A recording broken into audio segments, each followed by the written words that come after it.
தைப்பூசம் எதற்காக கொண்டாடுகிறோம்? தைப்பூசத்தின் வரலாறு என்ன? தமிழ் கடவுளான முருகன் அசுரர்களை அழிக்க அன்னையிடம் வீர வேலை வாங்கி கையில் ஏந்திய நாளே தைப்பூசமாக கொண்டாடப்படுகிறது. முருகப்பெருமானின் திருவிழாக்களில் மிக முக்கியமானது தைப்பூசம். 27 நட்சத்திர மண்டலங்களில் 8வது நட்சத்திரம் பூசம். தை மாதத்தில் பூச நட்சத்திரம் வரும் புண்ணிய நாள் தைப்பூசமாக கோலாகலமாக கொண்டாடப்படுகிறது. மேலும் தைப்பூசம் வரும் தினம் பௌர்ணமியாகவே இருக்கும். முருகப்பெருமானுடைய இந்த விசேஷமான தினமான தைப்பூசத்தின் வரலாறு என்ன? ஏன் இந்த தினத்தை விமரிசையாக கொண்டாடுகிறோம் என்பதை பற்றியெல்லாம் விரிவாக காண்போம். தைப்பூச திருவிழா 2024.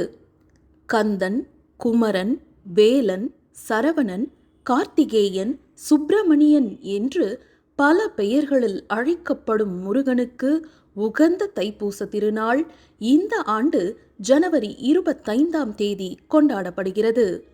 இதனால் கந்தன் வீற்றிருக்கும் ஆலயங்கள் அனைத்தும் விழாக்கோலம் பூண்டுள்ளன. முருகனுக்குரிய முக்கிய வேண்டுதல்களில் ஒன்று காவடி எடுப்பது. இந்த காவடி எடுக்கும் முறை பழனி மலையில்தான் தோன்றியதாம். அப்படிப்பட்ட பழனி தலத்தில் மிக முக்கிய விழாவாக கொண்டாடப்படுவது தைப்பூசம். தைப்பூசத்திற்கும் பழனிமலை தலத்திற்கும் மிகப்பெரிய தொடர்பு உள்ளது. அம்பாளும் தைப்பூசமும்.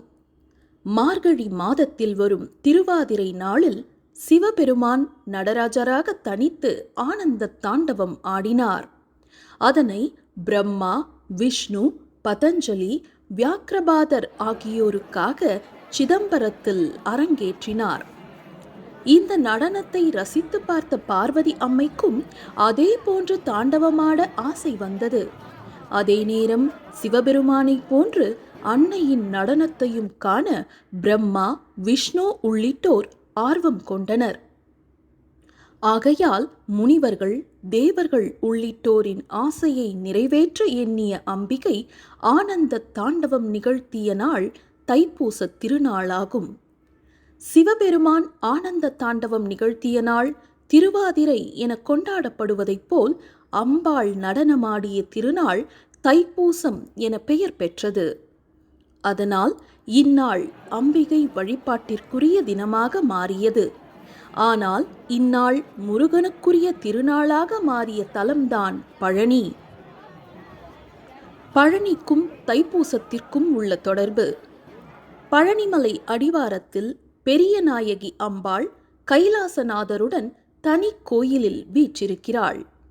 இங்கு சிவன் மற்றும் அம்பாள் சன்னதிக்கு நடுவே முருகன் சன்னதி உள்ளது.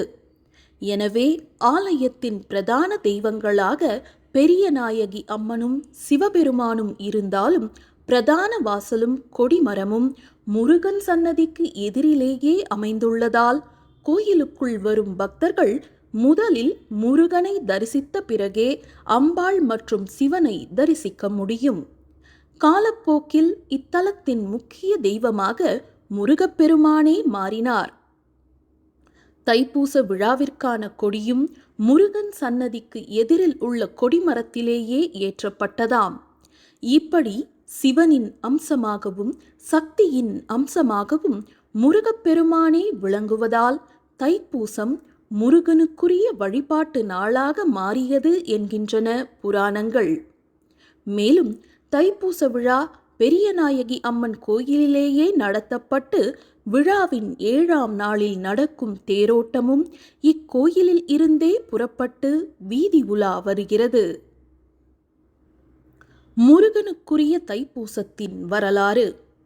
தேவர்களுக்கும் அசுரர்களுக்கும் இடையே ஏற்பட்ட போரில் அசுரர்களை அழிக்க முடியாமல் தேவர்கள் திணறினர்.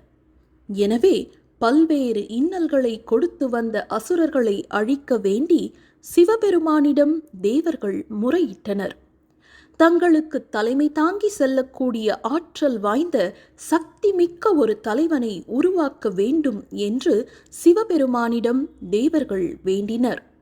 இதையடுத்து கருணை கடலான எம்பெருமான் தேவர்களின் முறையீட்டை ஏற்று உருவாக்கிய அவதாரமே கந்தன். கந்தன் அவதரிப்பு. சிவனின் நெற்றிக் கண்ணிலிருந்து வெளியான 6 தீப்பொறிகள் 6 அழகான குழந்தைகளாகின. கார்த்திகை பெண்களால் அக்குழந்தைகள் வளர்க்கப்பட்டு பின்னர் 6 முகங்களுடன் அவதரித்தவரே கந்தன் எனப்படும் முருகனாவார்.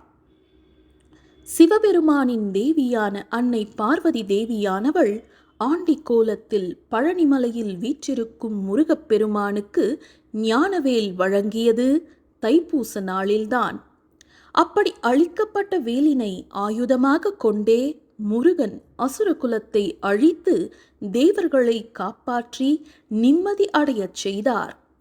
அதன் காரணமாகவே பழனிமலையில் தைப்பூச திருவிழா மற்ற முருகன் கோயில்களை காட்டிலும் வெகு சிறப்பாக கொண்டாடப்படுகிறது.